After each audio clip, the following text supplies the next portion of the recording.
Hello everyone, in today's video I'm going to show you how to download and install Amazon Prime Video to your Windows laptop or PC, and this method works for both Windows 10 and 11. So first you are going to click here in the search and then you are going to type store. You will find here Microsoft Store. You just open it and then in the search bar you are going to type Amazon, then you click search. And here, as you can see, there is Prime Video for Windows. You just click here.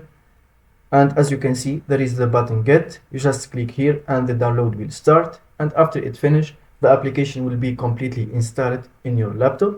You just open it, log into your account, and you can watch any content that Amazon Prime Video have. And after you finish, if you didn't find the logo of the application here, so no problem, you are going to type on the search, you click here and you type Amazon, you will find the application. You can create either a shortcut to your desktop or you can pin it to the taskbar and it will be here next to those applications. And that's it. Thank you for watching. If you found this video helpful, don't forget to subscribe and like the video.